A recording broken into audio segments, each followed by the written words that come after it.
Samantala, nagsagawa naman ng reenactment ng pulisya sa posibleng nangyari ng tamaan ng ligaw na balang isang bata sa Tala, Caloocan noong kasagsagan ng Bagong Taon. May live report si Ian Cruz. Ian.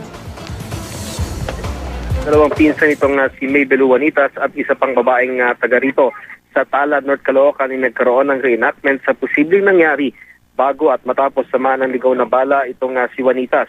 Ayon kay NPD Director Chief Superintendent Jonathan Miano, paraan nila ito para malaman kung saan nga posibleng nagmula ang nasabing bala. Mula sa bahay ng tiyahin ay kumaliwa ang biktima at kanyang mga pinsan at Jiggy pagkaliwa ay doon nga natumba itong batang biktima. Hindi pa matukoy ngayon kung sa pagkaliwa o bago pa kumaliwa natamaan si Juanitas at karaniwang mabilis ang pagbulusok ng bala na ipinutok sa ere pero maaari raw na tumama muna ito sa sanga o dahon o malayo ang pinanggalingan kaya hindi malalim ang tama sa ulo ng biktima. Ayon kay Miano, ayaw niyang i-pressure ang mga investigador sa pag-iimbestiga. Kailangan daw sigurado ang kalalabasan ng kanilang investigasyon. Sapa lamang ang naghahati sa barangay 187 at yung Camarin area dito sa North Caloocan. Isa ang Camarin area sa tinitingnan ng Caloocan Police na maaring pinanggalingan ng bala. Madaling araw noong December 31, nagsagawa pa raw sila ng Oplan Galugad at isang lalaki na may kalibre 45 baril ang kanilang nasa kote.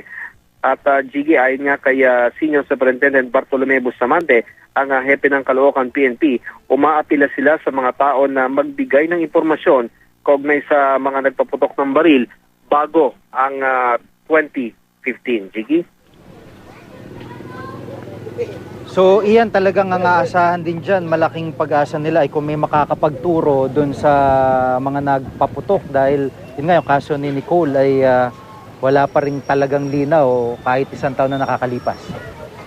Oo, Jiggy, talagang umaasa ang mga pulis, partikular nga ang Caloocan PNP at ang NPD na may yung mga nakakita na direktang nakakita doon sa nagpaputok ay lalapit sa kanila kung hindi man ngayon hanggang sa mga susunod na araw para nga mabigyan ng linaw itong sinapit itong si Juanitas. Pero Jiggy, sinabi rin sa atin ni General Miano na umaasa rin sila na yung siyensya ay makakatulong sapagkat idaraan sa Integrated Ballistics Identification System o IBIS yung bala na nakuha nga dito kay Juanitas sa kanyang ulo at i-cross-match ito doon sa database ng PNP. Pero alam naman natin, Jiggy, kung nakariso ang baril, wala pang isang araw magkakaresulta na kagad doon sa IBIS na yan. Pero kung ang malaking problema ng mga pulis, kaya nga nung nabanggit mo kay Nicole Elia, ay wala sa database yung baril, hindi rehistrado, ibig sabihin paltik o loose firearm. So doon nagkakaroon ng problema, kaya babalik pa rin doon sa pinaka-basic, doon sa naka-witness na sana nga ay tumulong para ma-resolve yung nangyaring ito, Jiggy. Maraming salamat, Ian Cruz.